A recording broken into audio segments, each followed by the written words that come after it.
following announcement has been paid for by the WZWA Network.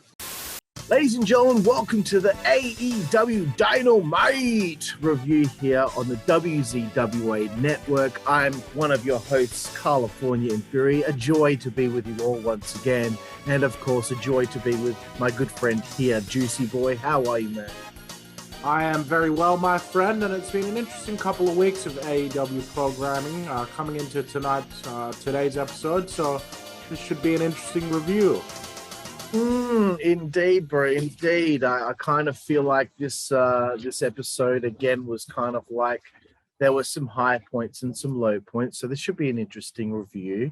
Let's get into it. Punk opens the show, crowd pop. He's going to be on commentary for this episode, and I wrote down something has to happen here tonight. Something actually has to, and it does, and we'll get to that.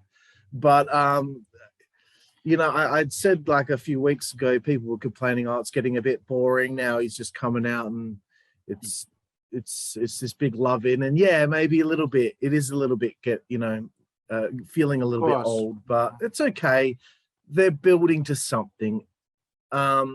What did you think of him coming out here and getting that pop? Yeah, this was fun. Nothing wrong with this at all, you know? Decent way to bring him on for commentary. That's it. And first match on the show, Adam Cole's AEW debut, taking on Kazarian, the elite hunter, who isn't really doing a good job at hunting the elite at the moment. It seems he hasn't even had a chance to get a pinfall victory on anybody other than Brandon Cutler. DJ, I'm going to let you take this one away. This is a great match. What did you think? Yeah, I really enjoyed this match. I noticed that the sort of the booking of the match sort of soured you, but I'm sure you'll get to it.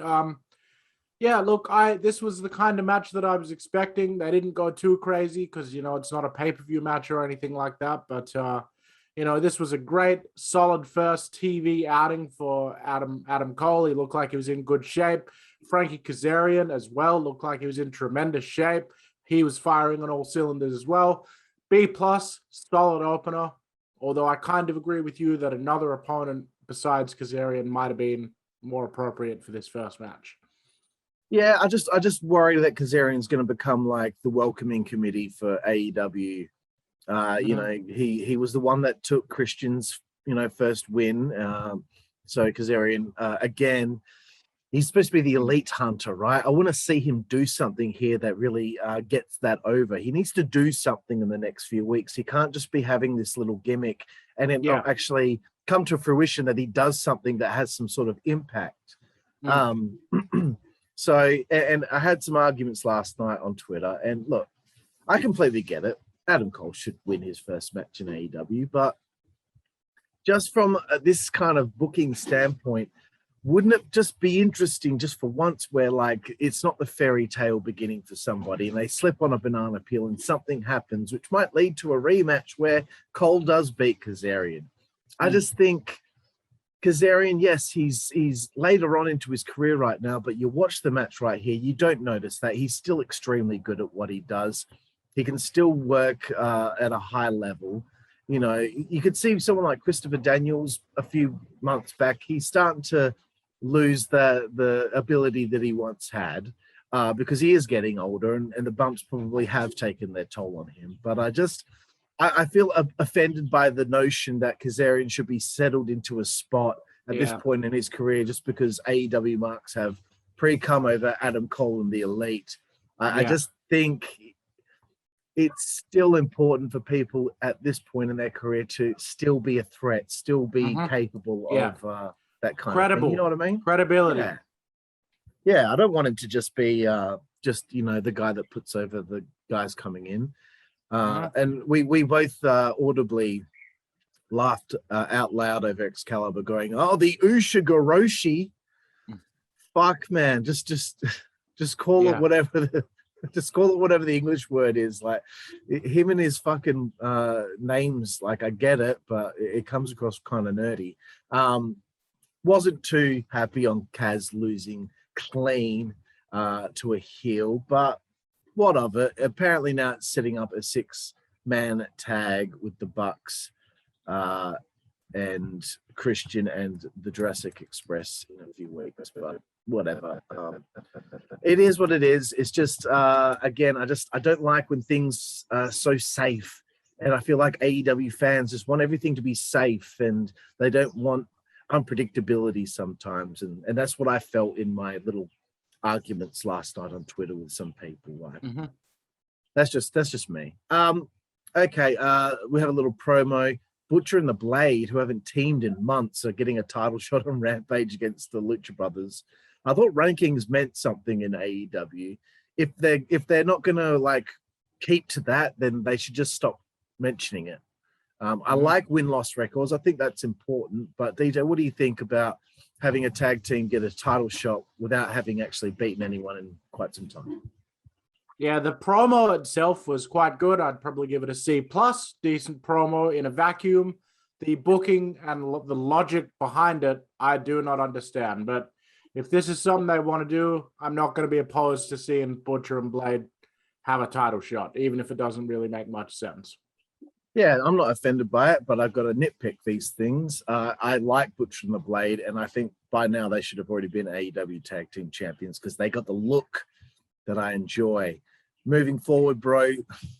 Speaking of shit not making sense, I hated this interview with Fuego Del Sol. Sammy's with him. He's got a new car because he got a contract with AEW. He's bought this new car. And why would you buy a new car? You're getting interviewed and then all of a sudden be like, you know what? I won a match against Miro for the TNT title at Rampage, and I'm going to put my car on the line. Yeah, real creative genius right there. Yeah. As far as I'm concerned, that is so piss weak, and I have no interest in seeing this. I have no interest in seeing this match. The only interest I have seeing is if Miro actually fucking destroys the car afterward. I think that would be hilarious. What do you think, bro?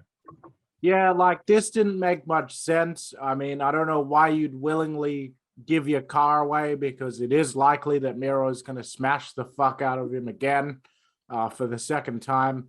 So nothing about this makes sense. Miro in his response later on, as we'll get to, rightfully pretty much laughed in his face over it. Yeah, lazy booking, lowest common denominator booking, D- from me. Hate it, bro. It's like, again, I thought rankings meant something. I thought the rankings meant something. So why is he able to get a title shot when he already lost? Like the rankings mean something until they don't, and then they don't. But then they do again until they don't. It's just fuck, man. Like we had this Miro Kingston thing going, and I was really interested in it, and I'm sure they'll get back to it. But like, and I hope they get back to it. But to go from that to him working with this fucking masked job guy, it's not there for me. I'm sorry. You need to do more with this Fuego guy for me to care about him, rather than fucking him just being with Sammy Guevara. I didn't give a shit. Like, yeah. MJF in-ring promo again. It doesn't need to be advertised, bro. I want to get through my notes here, just a few. I think MJF should just come out whenever he wants, and for them to be like, well, we're supposed to be having this matchup next, but MJF's coming out here. He should just be this nuisance that just does what he wants until he has to get reprimanded for it. I love the Jersey Shore skanks line. Fantastic stuff. I love him doubling down on not caring about pussies being offended at his words last week. I love him being disrespectful to Pillman. He's looking up and then he says, oh, no, fuck it, and he looks down because he's trying to say that Brian Pillman is in hell. As far as I'm concerned, that is good stuff. This brings out Pillman Jr. Such promise to the start of this fucking segment, bro. And we end it with beginners booking 101 bullshit. Oh, and before I throw it to you, I'm going to allude to this, okay? This Junior comes out. He makes them... They bail to the outside. Wardlow gets, slips on a banana peel, goes to the outside as well. And then afterward, there's a promo with JR and Pillman Jr. where he has all this fire and anger in his eyes. and, you know, what he's going to do to MJF. And he came out just before this and didn't fucking do anything. He should have fucking gone to the outside, followed up on it, fucking got to him, done something. Again, bro, this doesn't make him look any better than he did before. What do you think? Yeah, MJF's promo, it's another DJ recommendation here today on the review. Go out of your way to watch this. Nothing that we say about it will do it justice. It was the epitome of a great heel promo designed to draw heat from the crowd and interact with the crowd on a negative level. So that was great. Brian Pillman's response should have been nothing short of sprinting down to the ring like an animal and trying to rip MJF limb from limb. If somebody had talked that way about your dead father and your mother's past drug addiction and all of this different stuff, and made all of those comments, if it was real, you would want to rip that person's head off. You'd definitely be like, no one talks about my dad that way. Like, you would want to rip this guy's face off. And instead, he basically came down and did the typical baby face with a chair, scares the heel out of the ring angle. And that was not what was called for. What we needed here was a gigantic pull apart where, like, swear words are being bleeped out because they're saying really serious things. And it actually feels like there's genuine anger from Brian Pillman Jr. towards MJF. And as though MJF really does despise the Pillman family. That is the kind of tone that needed to be followed up with this promo on, because that would have put over the impact of the promo even more and made this match that much more interesting going into it. So I'd say for MJF's portion of the promo, I'd give that an A-. That was fantastic. But for the rest of it, I would give, probably a C-. It was pretty meh. The backstage pre-tape promo with Pillman Jr. and JR, that should have been rolled into the in-ring run-in by Pillman.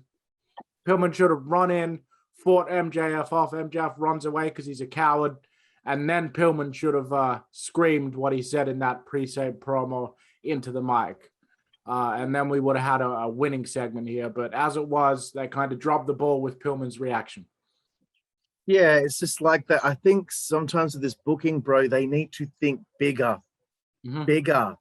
Not just have everything's, again, as I said last week, everything is all fucking encapsulated. Everyone gets their own little spot on the show, and then nothing's followed up later on. Nothing happens later on. No conflict within the building happens later on. It is fucking beginners booking 101. You really need to start fucking stretching things out and having shit thread through the show. It's not hard. Just think a little bit about it. Something else should have or could have happened later on. You know, MJF and Wardlow fucking running to the limousine. Fucking Pillman Jr. jumps on top of the limousine as it's riding off, and goes through the sunroof to get at them. Shit like that. I just came up with that on the fucking spot, dude. It's not fucking hard to come up with like serious, like legitimate things that could actually happen if somebody is that mad. I'm sorry, I'm in a bad mood today, so like I'm going to be like this whole review. DJ, backstage, Jurassic Express, Christian Cage promo, thoughts? Yeah, it was annoying having Jurassic Express back there. Christian's remarks were pretty cool, but the overall segment was just pretty shit, and I'd give it a D-. Moving on. Yep, I wrote okay, and that was it. Next, we see FTR are in the ring, and so is Dante Martin and Matt Sydal. Thought it was odd that they didn't have an entrance. At least give FTR an entrance. You know, it's fucking 25 seconds. And, you know, you could have taken 25 seconds out of the end of the show there, that's for sure. There was a dive spot that took too long with, again, Sydal kind of helping Dante jump off. I hate that shit. And bro, picture in picture can suck my dick. I'm going to get onto this a few more times on this review. I am so sick of this shit. It is interrupting the flow of the match and being invested in the match, bro. But FTR, good win for them. Love their Yeah. finishing move, bro. Love their finishing move. The big rig is a sick move, and it's fucking better than the BTE trigger, that's for sure. What did you think, bro? FTR really are like probably the best tag team in wrestling right now. Yeah, I would agree with that statement, but I was looking forward to this match when the show began. I thought this is going to be great. These two young high flyers with the best tag team in the world, pure tag team. This is going to be great. It did turn out to probably be my favorite match on this this entire program, with the exception of the delayed dive spot that took a bit too long. Everything else in this match was really executed to the highest degree. I thought that Dante Martin and Sydal both seemed to have, some great chemistry with FTR. I thought Matt Sydal looked in the best condition and was working the best I've seen since he's been in AEW, and I was thrilled for him. Fantastic. Dante Martin, after he's been out there for a few weeks, he's getting a little bit better each week. Like his kind of awareness of like the timing and the pacing and sort of,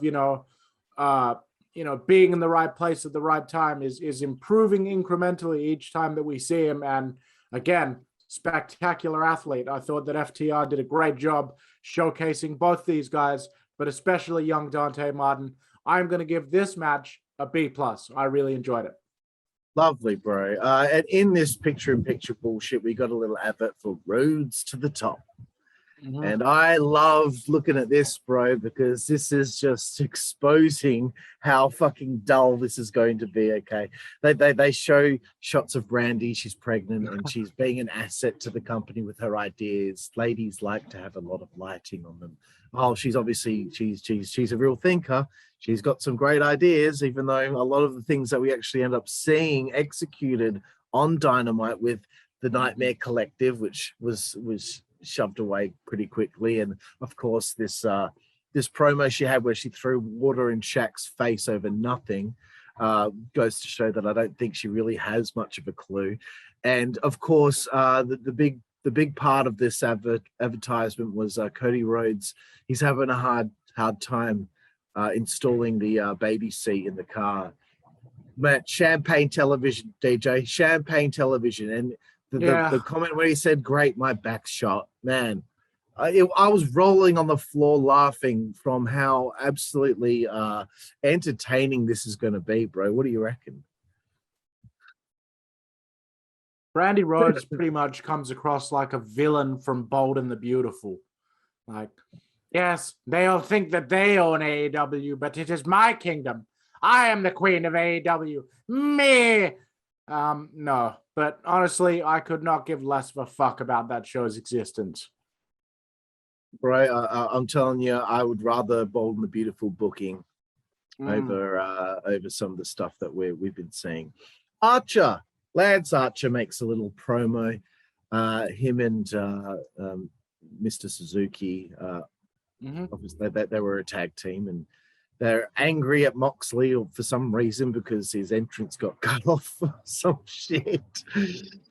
He's upset about this, but doesn't seem to give a fuck that Ethan Page and Scorpio Sky attacked him 4 or 5 weeks ago on the entrance ramp with Dan Lambert out there, and he has had no comeuppance on it whatsoever. I thought this was the company that was all about continuity. Nothing. They completely forgot about that. They've done nothing with that, and now he's moving into this program with Moxley. So, whatever. What do you reckon, dude?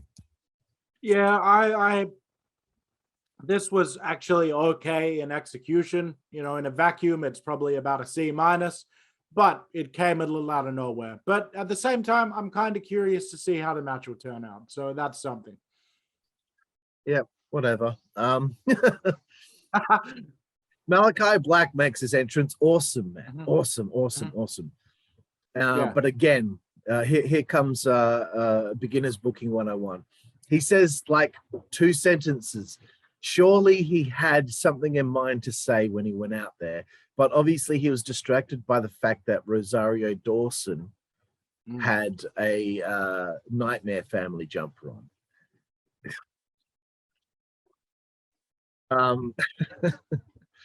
So he's, I mean, come on. Yeah, no, you know what? Fuck, man, you like, gotta be no, fucking kidding me. No, after all these weeks, dude, where he fucking laid out Cody and Cody wanted to retire because of it. Mhm. And then he lays out all of his fucking boys one after another. And he gives a fuck that this Rosario Dawson's wearing a Nightmare Family jumper. I mean, who gives a shit? Well, in the I don't grand scheme really- of things. My issue is this. Like, I don't really mind Rosario Dawson being involved because Yeah, it's she's like cool. this, you know. Not only am I a fan of Rosario Dawson as an actress, but like, you know, I thought it was a cool idea to have show that, like, yeah, celebrities and stuff are interested in this. You know, that's a nice little touch, little subliminal advertising for the product as well. But the fact that you know, the fact that this segment was used more as kind of like a redemptive moment for Cody Rhodes rather than another show of dominance for Malakai Black was a mistake. You know, Agreed. Malakai Black comes out, does his entrance. It's imposing. He's looking good. He's wearing a suit. He's doing his thing in there. I'm enjoying it. You know, all too soon, he's interacting with Rosario Dawson. You know, first of all, they didn't let that initial confrontation between Rosario Dawson and Malakai Black go on for long enough. I think that what should have happened was, you know, Rosario should have kind of been bowing up to him a little bit, actually getting in his face the way that you saw. But then after a little bit of time, she's actually backing down because she realizes, man, this cunt's actually serious. So, Yeah. and then at that point, after you've let that tension build a bit, is this Malakai Black going to actually hurt Rosario Dawson? Then you could have Cody come down. But he basically came down straight away. I go a step further, bro. I go a step further. I'd have him grab her. I'd have him throw her in the ring. I'd have him be set up like he's gonna kick her or something like that. She's cowering. Yeah, she's Maybe like, he grabs that mic again and says, Cody, I know you're here. I know you're here. Come on. Yeah. Come on. I know you're here. And as he's Yeah. about to do it, then you see the dickhead in the red suit coming out of the crowd. That's how you fucking build that tension, not him just walking up to her. And look, I know that a lot of people are going to say, like, we're armchair quarterbacking. You're right. It is easy for us in hindsight to kind of go back in and tweak everything. But we're already thinking of better ideas just on a whim, bro. This segment, like, I'm of two minds about this segment because the actual brawl that they did, I didn't mind it, even though it lingered on for about a minute too long. They had a huge, intense brawl through the crowd. Everyone was into it. It actually felt like it was a fight. Whether you like Cody or you don't, you're still seeing two guys that don't like each other having a fight. I actually thought that was well executed. I wish that it had cut to commercial about, like I said, a minute and a half earlier. But, you know, the part that preceded the brawl, I just felt like Malakai Black needed more time to kind of impose himself and impose his presence in front of the audience before you send Cody out there and have him try to do this heroic save for Rosario Dawson. You know, you have to invest into something what you want to get out of it. If you want the audience to care and think, oh man, this is a serious issue, you got to spend time making it a real serious issue before you can pay it off like that. Yeah, absolutely, dude. It's like, you know, he wanted to retire 5 weeks ago because he lost a match, which was nonsensical. But now he's back. And now he's back. There's a brawl in the crowd. Like, okay, don't do any of the stuff that we just suggested earlier, but if they're brawling and you go into commercial break and there's no security breaking this up, what happened? What happened? Did they get split up? What happened? Did the fight just end? Why does it always like this? Everyone is stuck in their own little segment and nothing spills over. Why can't we come back from commercial break and they're still fighting backstage? And then there's a massive pull apart with referees and security and all that. Let's pandemonium again, making something bigger than what it is. It doesn't have to be this small little thing. It can be bigger. I just think they're missing the mark on some of these things. First with Pillman Jr. and now this.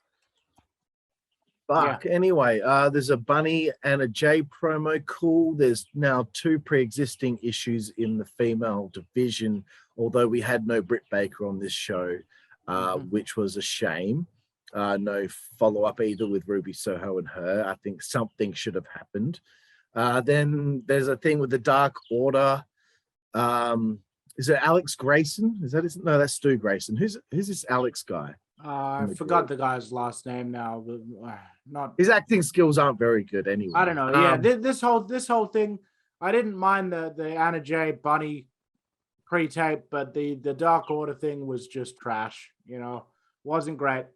I don't know where they're going with this, but break the group I don't already. care. Like, I don't care where it's going. It's been 4 weeks, dude. 4 weeks or something like that, and it didn't matter. And at the beginning, 4 weeks ago, it didn't matter. Like it didn't matter 4 weeks ago. It still doesn't matter now. It's a waste of screen time. Yeah, the only positive from this was it Peter Avalon? That's who it was? Yeah, he said, Anna, what about me? I thought that was John Silver. Oh, John Silver, my bad. I'm getting people's names mixed up. John Anna J basically said, if you guys can't get it together, I don't want you coming out there for my big match. John Silver at that point kind of sheepishly said, "Oh, Anna, what about me?" And she said, "Even you." And he looked very upset. So that was probably the only bright spark out of this thing. John Silver needs to just go solo, man, and break out into the mid card. I feel bad for Colt Cabana, dude. He's doing nothing, just being in the background of this group with fucking. And my bad for saying Peter Avalon. I don't know why I got that mixed up. Anyway, highlight of the show for me: Dan Lambert comes out. He's in the ring. He's got his top team with him. He's making some good points. And here's the rant, DJ. I saw when it was advertised that he was going to be on the show, all these comments of people saying all this shit about Dan Lambert. Oh, this is getting old now. We don't need this on the show. Oh, he's killing the vibe. He's killing the vibe. What vibe? What, your little safe environment where you can't have someone on the show that has a completely differing opinion than any of you? Fuck that, dude. That stuff fucking drives me up the wall with the way that the fans are these days. You want something different on the show. You want different flavors on the show, and he's giving a completely different flavor. Does he come across as old man yelling at a cloud? Maybe. Who gives a shit? It's necessary on the show. He is a treasure on the microphone, as far as I'm concerned. When they're singing Jericho's theme song and he's yelling out, "Cut that shit off right now." Jericho's out there, they start I'm a fat-faced dipshit thing with Lambert. There's some good heat here. I'm getting interested. He's calling New Jersey a shithole. It's fantastic stuff. I don't know why anyone isn't enjoying a heel being a heel. And these fans are just so fucking finicky about what they want on the show. Like, it doesn't always have to be just feel-good shit or fucking great little matches. The best things on this show, bro, were fucking promos in the ring, as far as I'm concerned. And the end with the Escape from New York reference from Jericho, fantastic. Obviously, it's going to be the Men of the Year taking on Jericho and Jake Hager in a few weeks or next week. What did you think, bro? I'm so into Dan Lambert right now. So it's like, I'm not making a direct comparison, but let me put it this way. So just like people getting offended at Max Caster's rap, just like people got offended at MJF's comments about the Pillmans last week, just like the same as people are also now, some of them starting to get offended, serious, like in real life, over the things that Dan Lambert and Top Team, American Top Team are saying. What Dan Lambert is a counterpoint to AEW's, the zeitgeist of AEW. He is a counterpoint to that cult of AEW. It's no different from how the NWO was a counterpoint to the WCW brand. It was a subversion of WCW. WCW is this traditional Southern,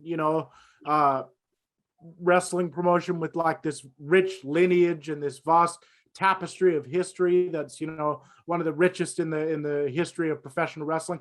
NWO, they're hip hop, they're street. They don't care about tradition.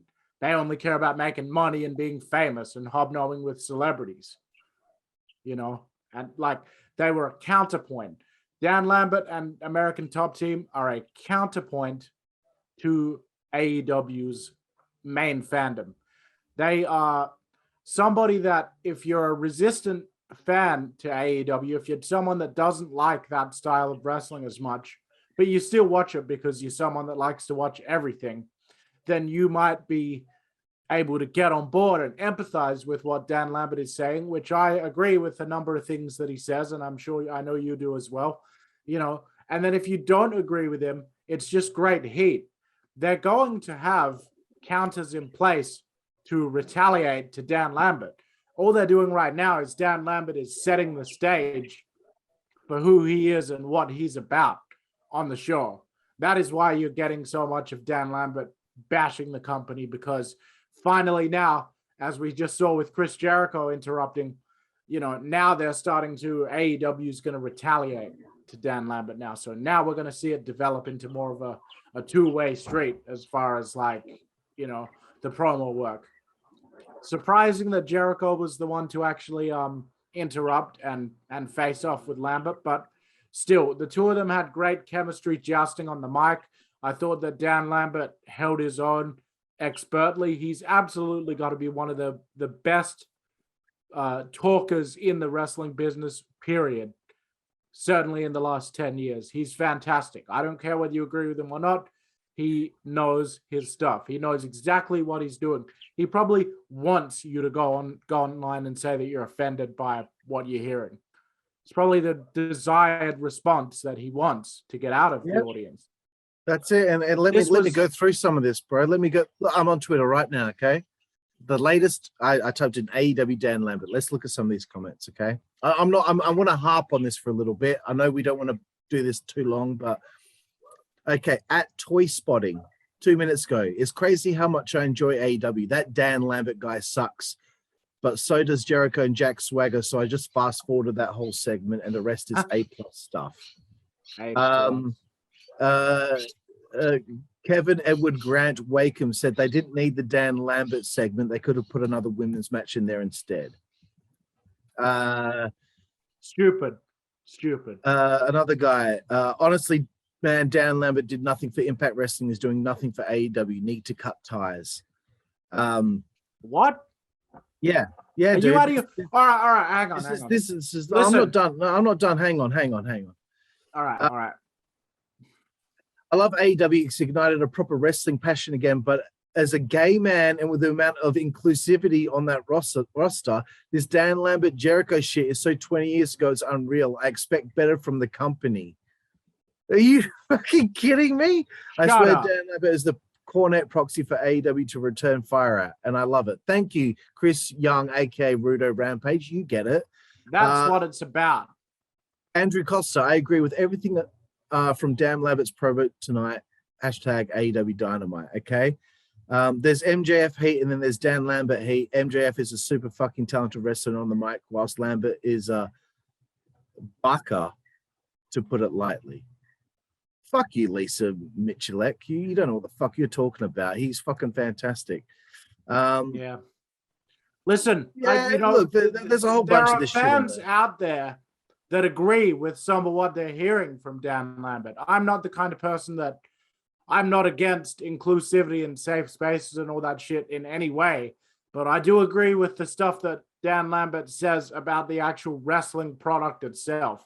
There are other fans out there that watch this show that totally agree with him. I hate the idea of these idiotic fans going on Twitter and basically speaking as if they speak for the entire fan base. And that one idiot trying to link it back to his own sexuality and stuff like that. What does Dan Lambert's rhetoric how does that have anything to do with somebody's sexuality? Nobody was talking about sexuality. Yeah.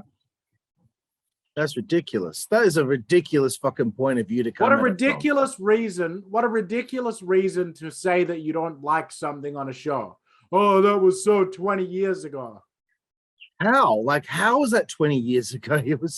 He's bagging out the way that they wrestle and how small people are and making fun of the fans. And Tony Mack at IMTMAC, at AEW at Tony Khan. At Tony Khan.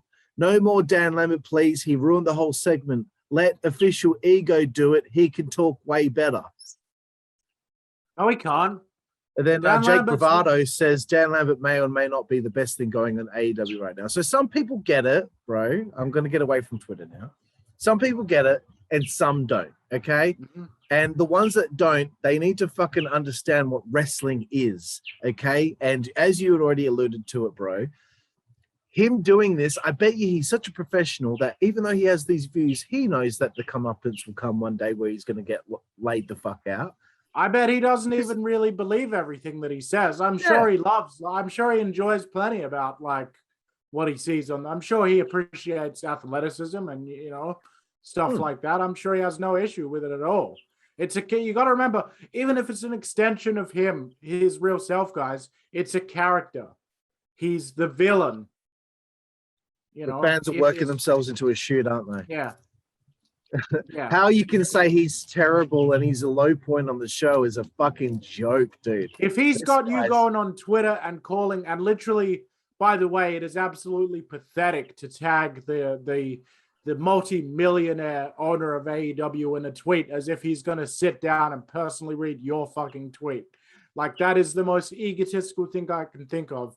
But if he's pissing you off enough that you're literally going to tag the company's owner in a tweet and call for the guy to be fired, I call that getting effective heel heat. That's it, bro. You're fucking on the money there. Let's get away from Dan Lambert here, but I'm loving everything he's doing, and I don't give a fuck what any of these. Time's running away from us with this review. They are. It is, bro. I'm sorry. The Gunn Club have a little promo. Mm-hmm. Good stuff. Good to see Billy get some mic time. They're undefeated as a team in tag team and 6-man tag team action. Yet the Butcher and the Blade get title shots and they don't. Mm-hmm. I want to see Billy Gunn versus Paul White on Dynamite. I do too. Fuck what anyone says. I want to see it. I bet they can pull it off. What do you reckon, bro? I do too. I thought this promo was great. Nothing bad to say about it. A-. Hope that Billy Gunn and Big Show get to tussle. Yeah, and I hope none of the fans out there act like little bitches about the whole thing. And why are we seeing two? Oh, guys, shut the fuck up, all right? Shut the fuck up. You wish you could be as athletic and as fucking awesome as Billy Gunn is right now at this stage in his career. Moving forward, bro. Leyla Hirsch, Jade Cargill. What did you think of the one women's segment we get on the show? I really liked this match. I thought that both ladies looked great. I thought that Leyla Hirsch ended up giving Jade Cargill the best match I've ever seen of her so far. This was good. Everything was well executed, and I was invested in it. I would have liked for my gal, legit Leyla Hirsch, to pick up the victory, but she came out on the losing end. That's okay. Yeah, I'm going to give it a B+. I really liked it. Lovely, bro. It was a good match, especially for Jade. She needed a good match, and Leyla gave that to her. Love the dive that Leyla did on the outside, and Mark Sterling, the manager, copped it. That was awesome. But again, bro, most of this match was during the fucking commercial break. Picture in picture. I don't give a fuck about this thing. I know a few weeks ago I said, wow, they evolved the commercial break. No, it's fucking irritating because it happens in every fucking match. It's always during a match, bro. Jade wins. Good for her. But fuck, man. Every fucking match. The theory behind picture in picture is that, okay, now the audience never has to be taken out of the match and miss anything during the commercials. At least they can still have an eye on the feed during the commercials and be following along with what's going on. In theory, that's a great idea. The problem is AEW is relying on this picture-in-picture feature, and it's almost like they've decided that all of their commercial breaks are going to be in between, in the middle of matches. Because they have to, right? Because they have this picture-in-picture thing, so they don't have to put commercials anywhere else now. Like, you know, all your commercial breaks don't need to be designated for during matches. There are some matches where I don't mind there being a commercial break in, and there are other matches where it's crucial that there are no commercial breaks during the match because I want to be invested and immersed in what's going on. Here's the thing, bro. They don't know how to fucking end segments properly, which make it a hook going into commercial break. You give that hook going into commercial break. Stone Cold is on his way to the ring. What's going to happen? We'll come back to you after this commercial break. Well, I'm not going anywhere. Stone Cold's on his way to the ring. You know, yeah, you have things like that. A hook into a commercial break will have more of a fucking effect than just having the match going on the side of the fucking thing. People will make sure that they're there after the commercial break if you have a hook. So if you're so concerned that they're going to flick to another channel, so you have to have a match going on the side, I'm sorry, there's another way of going about it. I'm done with this now. And I'm going to fucking rant about it again when we get to Spears versus Darby. Andrade, the bullshit with Chavo, good. Okay, there's a little promo here. He's addressing Jose getting involved. He grabs him by the scruff of the neck. I'm glad that they followed up on this because last week I was really on with Rampage. I was really annoyed that he walked up the entranceway with Jose, but still Chavo got fucking fired and laid the fuck out for it. What did you think? Yeah, I'm glad that they addressed it as well. C-, you know, quick little promo. At least they addressed it. Yeah, but you know, if this thing's continuing, I want some shit going on. I don't want promo videos for weeks on end before the rematch between the two of them. I want some fucking confrontation going on. Speaking of confrontations, bro, Punk is interrupted by Taz. Taz is stating that, you know, what are you trying to do? Take my job. Punk gets out of his seat. He gets in Hook's face. Powerhouse Hobbs attacks. Good. This is different. I like it. But again, AEW production fails us again. Number one, shit camera angle on the choke slam that Hobbs hit on Punk through the table. And I say through the table, but he didn't go through the table because they didn't set the table up in a way where he would go through it. So it was such a shame the table didn't break because you want to highlight this or go back to this in future promo videos or hype packages. It looks kind of shit now because he didn't actually go through a fucking table and it didn't have the effect that it could have. What do you think, man? Yeah, I would have to agree with that. I thought that this segment overall was quite well done, and I'd have to give it a B+, you know, for everyone that was involved with it. It worked out really well. Unfortunately, though, you know, it's like, just like you said, if they knew they were going to do an announce table bump for Punk, they should have made sure that the thing was going to give way, because as it was with the camera angle and just their positioning on the stage, I think that the fact that the table didn't break is, you know, is going to kind of negatively impact that overall visual that I think they were probably going for. But nonetheless, besides that, I thought this was a really good segment. Yeah, and again, they don't have things thread through the show. I thought that they should follow up on this. We should get an update on how Punk's feeling, maybe a fiery promo backstage where he's fucked off with what happened. But again, everything's in their own little segment and you don't follow up on it. Thanks a lot, AEW. You're doing a great fucking job with this kind of stuff. Shawn Spears does a little promo, you know, hyping the match with Darby. They hype the fact that he gave Darby his first loss fucking 2 years ago. The match takes place. DJ, I'll let you take this one away. Yeah, this match actually ended up entertaining me quite a bit. I really liked the aggressiveness of Shawn Spears that I saw, you know, going into this. Like especially at the beginning, you know, I liked the idea of having Spears go for a knee strike into the steps and have Darby move. Spears hit the stairs. Really loved the dive that Darby delivered while Spears was sitting on the steps on the outside. There was a lot of high impact spots in this. So yeah, I found this match to be really enjoyable. And I haven't been a giant fan of Shawn Spears, so I am, you know, really pleased that I was able to really get into this match. And I'd give this match a B+. And as for the segment that kind of followed straight after it with FTR getting involved and you know, the beat down being done on Darby and Sting, the face paint of Sting being wiped off his face in an act of disrespect. Yeah, all of that was really well done also. Like I really enjoyed that too. Once again, as I'm sure you'll get to, picture in picture in the middle of this match was really annoying because this match was a heated match and this deserved to go from start to end without any commercial interruptions. But the match, the segment afterwards, all of this was great. I'd give the actual beatdown segment probably a B+ as well. I really liked how it came off. Good stuff. Yeah, and I said to you at the beginning of this match, This bro, would have that been I was this would have been the way to end the show. Like this would have been the better way to end the show. agreed, 100%. And I was telling you the way I was feeling at that point. There was still like just under half an hour to go, and I was like, oh my god, I just kind of want this to be over already. And I feel bad feeling like that because I remember back in the day, I couldn't fucking wait for the next thing to happen. I'd see the time ticking down and be like stressed out knowing that the show was going to be finishing soon. And I'm talking about Roy's War, 99, 2000. Yep, I'm fucking bringing it up. I don't give a shit.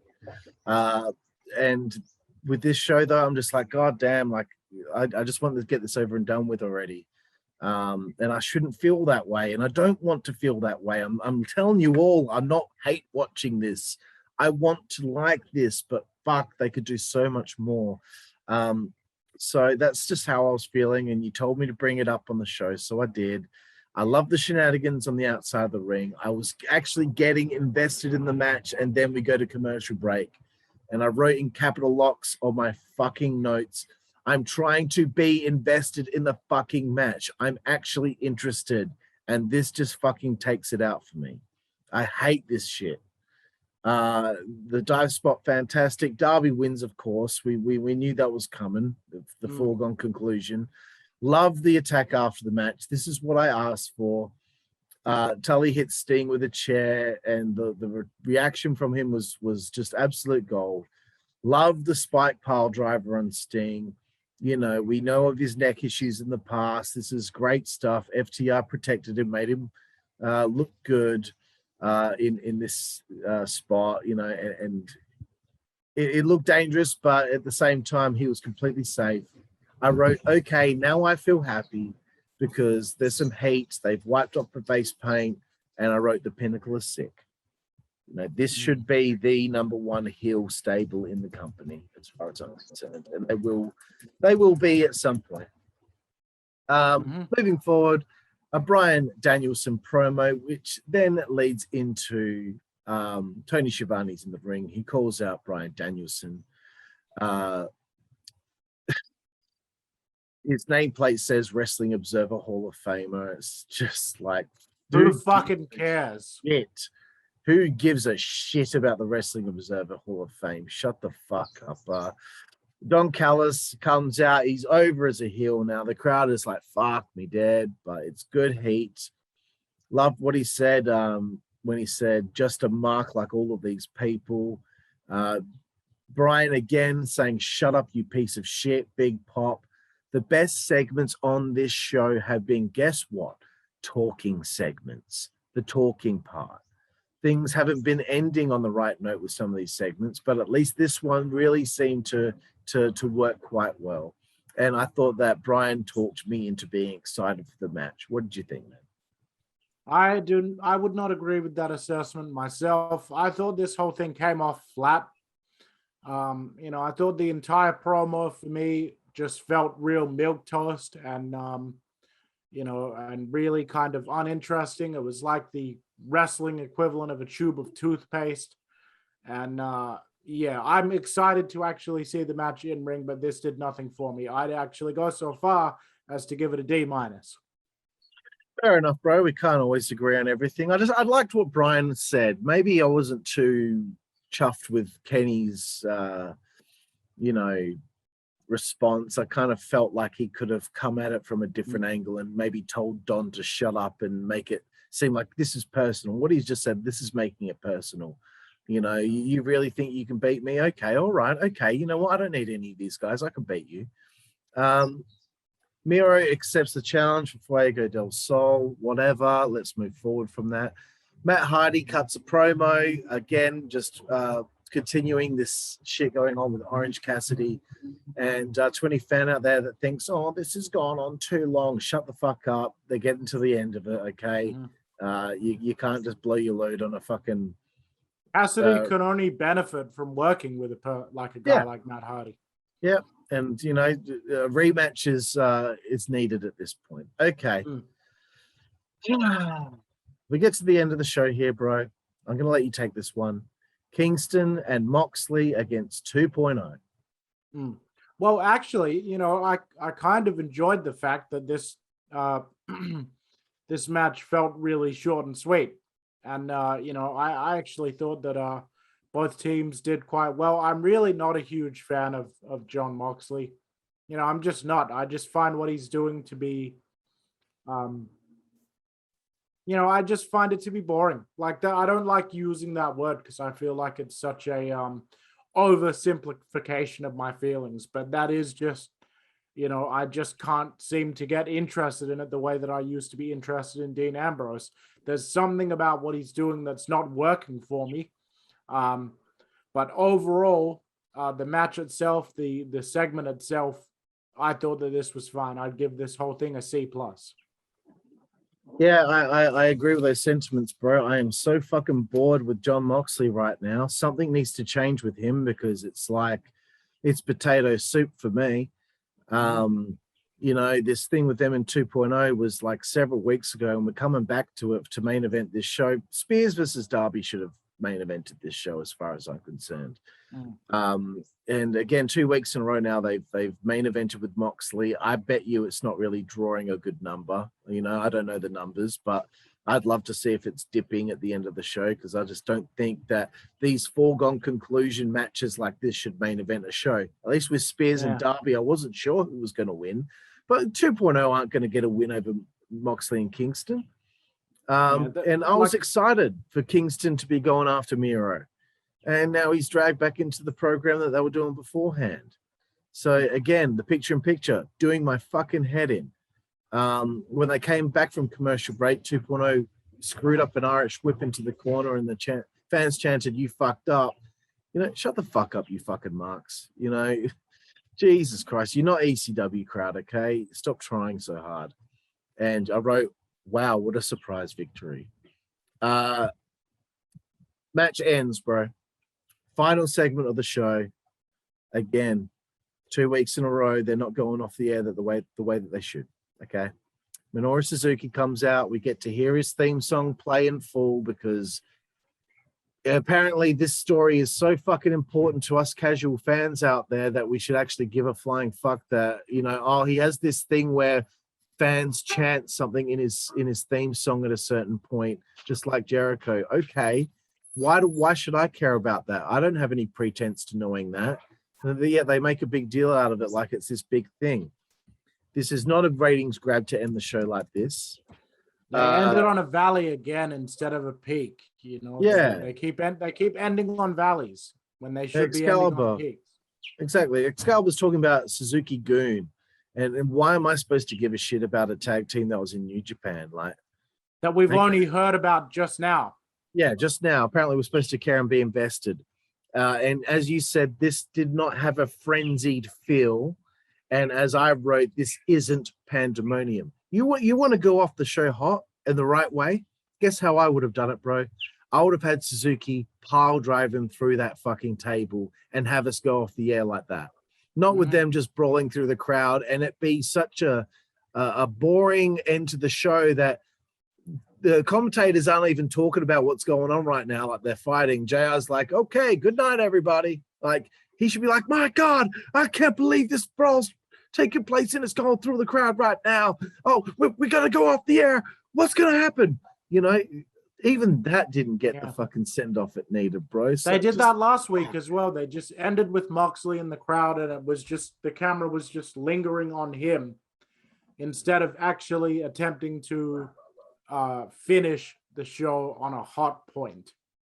Exactly, dude. It's just disappointing that they, you know, they're grown adults.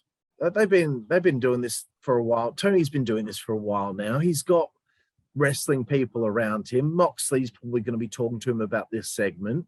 They're all going to be, Archer's going to be talking to him about this segment. How does nobody think, oh, you know what, maybe we should end this on a big note rather than just like a brawl in the crowd? Maybe he should hit that fucking, why tease it if you're not going to hit the pile driver? everyone's fucking gone, oh shit, and then it doesn't happen. It's not Right. that famous of a finisher that everyone's really excited for him to eventually hit it. Like, it's not that big and famous of a finishing move that they can afford to milk it like that. They should have had him pull it off. Absolutely, dude. And that would have been just a fantastic end to the show. And you know what? That would have probably like flipped my mood at the end of it and be like, wow, what a great way to go off the show. So again, bro, it's happened, what, 2-3 times earlier in the show, a segment not ending the correct way with pandemonium the way that it should. We had Brian Pillman Jr., and of course, you know, whatever else took place that didn't have the correct ending to the segment. I'm getting all baffled here, but bro, we've come to the end of the show. Let's give the rating out of 10. This is going to get a 6.5 from me. 6.5 for you. I'm going to go with a 5, bro. Again, I feel like this is middle of the ground for me. There was stuff that I liked, but so much stuff that could have been liked by me didn't end up that way because of the way the things ended. So middle of the ground again, 5 out of 10 for me. I'm sorry for being so negative, nitpicking, being mad, being grumpy, but I couldn't help it today, man. It's not giving me what I want, and maybe I expect too much. Maybe I'm asking for too much. Do you think I am? I don't know. You know, I think that they have been quite inconsistent from week to week in terms of the excitement level on the show. So I don't think it's something that just you're experiencing necessarily.